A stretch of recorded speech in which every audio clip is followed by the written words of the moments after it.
अगर हमनी के रोजमर्रा के खान पान से चीनी के हटा देनी जात हमनी के शरीर के बहुत फायदा हो सकता। आई समझल जाव कि चीनी के सेवन कम कईला से हमनी के स्वास्थ्य में सकारात्मक बदलाव कैसे आ सकता अवरी ई हमनी खाती काहे निमन बा। वजन घटावे में मदद करेला।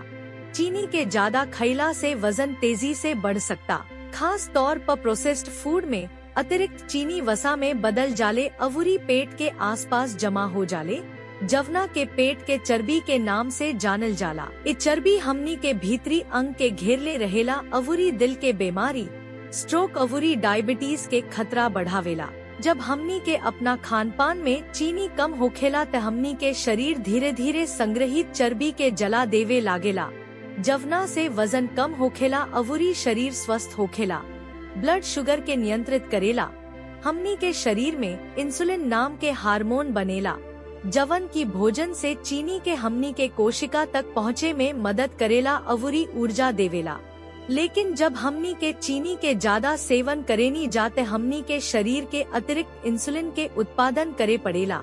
समय के संगे हमनी के शरीर इंसुलिन के प्रति कम संवेदनशील हो जाला, जवना के चलते इंसुलिन प्रतिरोध नाम के स्थिति पैदा हो जाला, जवन की डायबिटीज के मुख्य कारण में से एगो हा। चीनी में कटौती से इंसुलिन के जरूरत कम हो जाला, ब्लड शुगर के स्तर संतुलित रहेला अवरी डायबिटीज के खतरा कम हो जाला, दांत के मजबूत अवरी स्वस्थ राखेला।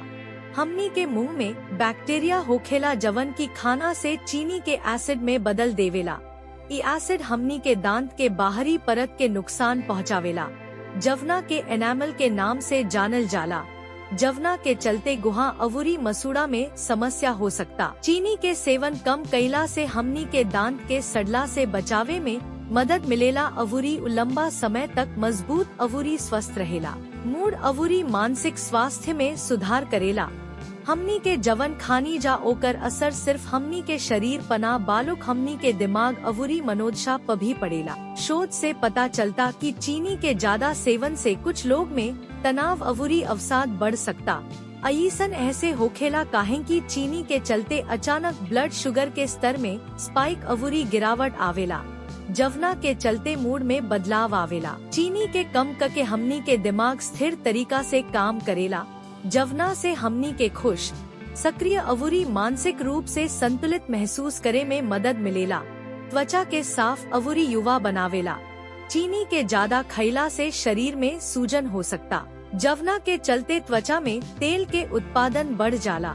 एकरा चलते मुहासा अवरी पिंपल्स होखेला। चीनी कोलेजन के उत्पादन भी कमजोर करेले, जवन की हमनी के त्वचा के मजबूत अवरी युवा बनावे के जिम्मेदार होखेला। हमनी के खान पान में चीनी के कम कईला से त्वचा के ज्यादा समय तक साफ, चमकदार अवरी युवा बनल रहे में मदद मिलेला। लिवर के स्वस्थ राखेला। खाए वाला चीनी के हमनी के लिवर प्रोसेस करेला। जब हमनी के चीनी के ज्यादा सेवन करेनी जाते फ्रुक्टोज में बदल जाला, जवन की लिवर में चर्बी के रूप में जमा हो जाला। समय के संगे लिवर में ज्यादा वसा के जमाव से एगो गंभीर स्थिति पैदा हो सकता, जवना के non alcoholic fatty liver disease कहल जाला। दिल के स्वास्थ्य के रक्षा करेला। चीनी के ज्यादा मात्रा से ट्राइग्लिसराइड के स्तर बढ़ जाला, जवन की खून में मौजूद एक प्रकार के फैट हा। ट्राइग्लिसराइड के मात्रा ज्यादा होखे से दिल के बीमारी के खतरा बढ़ सकता। चीनी से ब्लड प्रेशर अवरी बैड कोलेस्ट्रॉल LDL भी बढ़ेला, जवन की धमनियन के नुकसान पहुंचा सकता अवरी दिल के दौरा पड़े के खतरा बढ़ा सकता। चीनी के सेवन कम कईला से दिल के स्वस्थ राखे में मदद मिलेला। ब्लड प्रेशर सामान्य रहेला अवरी दिल के बीमारी के खतरा कम हो जाला। अगर आप अपना स्वास्थ्य के बेहतर देखभाल करे के चाहतानी तो कोशिश करी कि अपना खान पान में चीनी के मात्रा कम करी।